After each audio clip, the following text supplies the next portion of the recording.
We live in a culture that's pretty obsessed with happiness. Social media feeds are flooded with perfect smiles, dream vacations, and highlight reels of life. Self-help books promise us the 7 secrets to ultimate joy. We're told to think positive, manifest our dreams, and just choose happiness. And while all of that comes from a good place, it can create this immense pressure. It sets up an expectation that happiness is a permanent state we should be living in 24/7. If you're not feeling ecstatic all the time, you must be doing something wrong. But here's the truth. Life isn't a constant high. It's a full spectrum of emotions.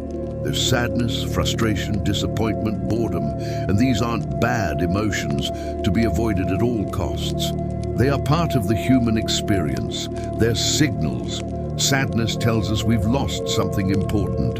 Anxiety alerts us to potential threats.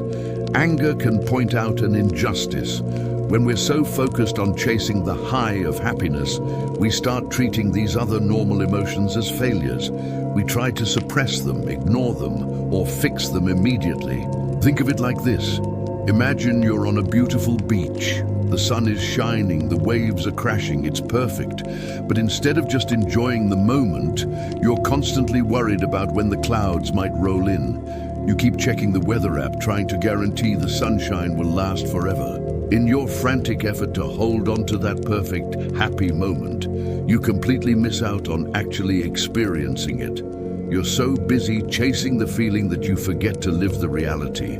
That's what happens when we're always hunting for the next hit of happiness. We become spectators in our own lives, always looking for the next upgrade, the next purchase, the next achievement that we think will finally deliver that permanent state of bliss.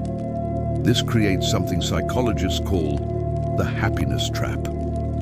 The more we struggle against normal, unpleasant feelings, the more they tend to stick around and grow stronger. It's like being in quicksand. Your natural instinct is to struggle and fight to get out, but that only makes you sink faster. The way to get out of quicksand is to relax, spread your weight, and slowly, gently move. Similarly, the way to deal with difficult emotions isn't to fight them, but to make space for them, to acknowledge them without letting them take over. To say, okay, I'm feeling really frustrated right now. That's a valid feeling. What is this telling me? This doesn't mean you should wallow in negativity. Absolutely not. It's about shifting your goal from being happy to living a rich and meaningful life. A meaningful life includes happiness for sure, but it also includes growth, connection, purpose, and yes, even struggle. Think about the most meaningful accomplishments in your life. Was it easy? Probably not. Learning a new skill, raising a family, building a career, running a marathon, these things are hard. They involve moments of frustration, doubt, and exhaustion. But they also bring a deep sense of purpose and fulfillment that is far more lasting than a fleeting moment of pleasure. So how do we break free from this chase? First, practice mindfulness and acceptance. When a difficult feeling comes up, just notice it. Don't judge it. Don't try to push it away. Just observe it like a cloud passing in the sky. Say to yourself, this is anxiety or this is sadness. By naming it and allowing it to be there, you take away its power. You realize that you are not your emotions. You are the person experiencing them. Second, focus on your values instead of your feelings. What truly matters to you in the grand scheme of things? Is it kindness, creativity, adventure, family? When you start making choices based on your core values, you create a life that feels authentic and purposeful. For example, if you value connection, instead of waiting to feel happy to see your friends, you make the plan because connection is important to you.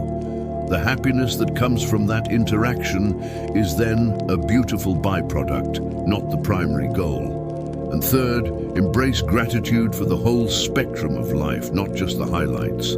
Be grateful for the sunny days, of course, but also find gratitude in the lessons learned from the rainy ones. Be grateful for your strength during tough times. Be grateful for the quiet, ordinary moments. The cup of coffee in the morning, a good conversation, the feeling of clean sheets. Happiness isn't always a huge, explosive fireworks show. More often, it's a quiet, steady flame found in the small, everyday moments. When we stop frantically chasing happiness as a destination, we open ourselves up to finding it everywhere, in the most unexpected places. It's in the satisfaction of overcoming a challenge, the warmth of a shared laugh, and the peace of accepting ourselves, flaws and all. The goal isn't to be happy all the time. The goal is to be whole, to live a full, meaningful life, embracing every single part of the journey. And ironically, when you stop trying so hard to be happy, you might just find that you are.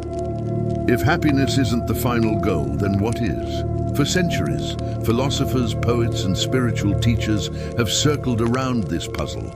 Aristotle called it eudaimonia, not fleeting pleasure, but a life of flourishing rooted in virtue and meaning. The Stoics spoke of living in harmony with nature and reason, rather than clinging to external highs and lows. In Buddhism, it's about liberation, understanding the impermanence of all feelings, so we don't get trapped in the endless cycle of craving. And today, modern psychology echoes these timeless truths.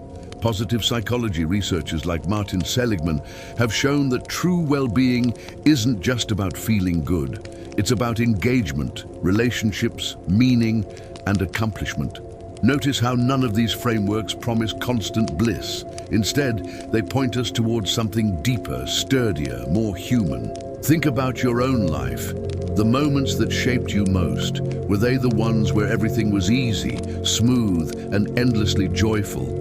Or were they the moments that tested you, stretched you, broke you open, and then rebuilt you stronger? There's a strange paradox here. We grow the most not in our comfort, but in our struggle. Imagine a seed underground.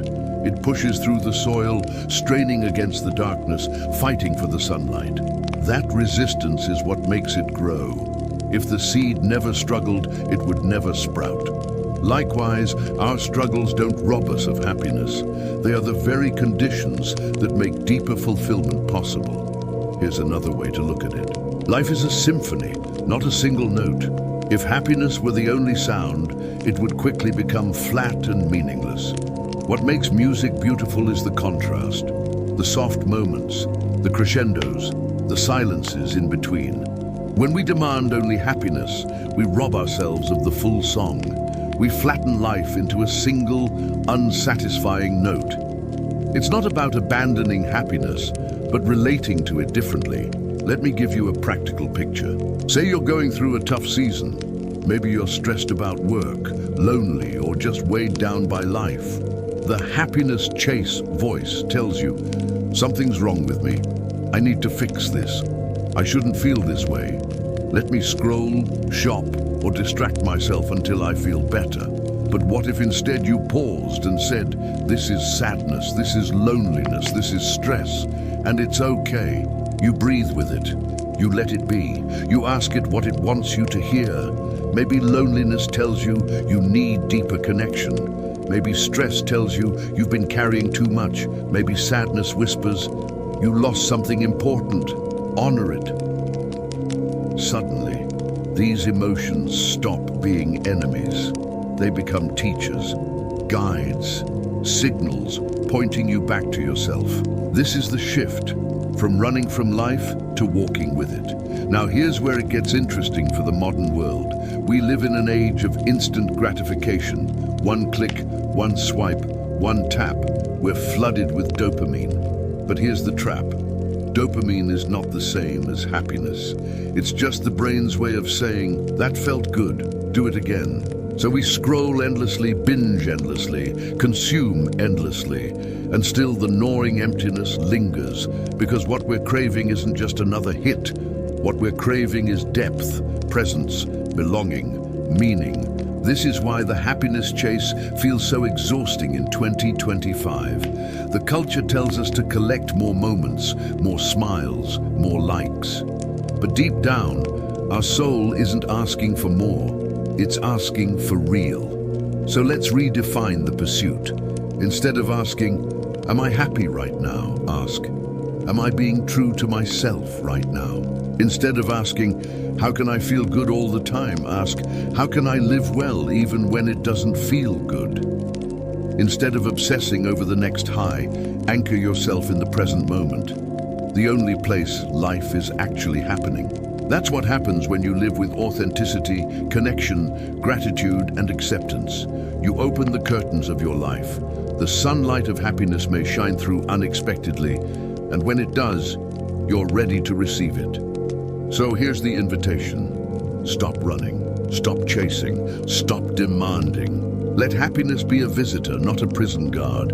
Welcome it with gratitude when it comes, and wave goodbye when it leaves, knowing it always returns in time. Because the true goal isn't to be happy every moment. The true goal is to live fully, to love deeply, to grow continually, to embrace the symphony of life, the highs, the lows, and everything in between.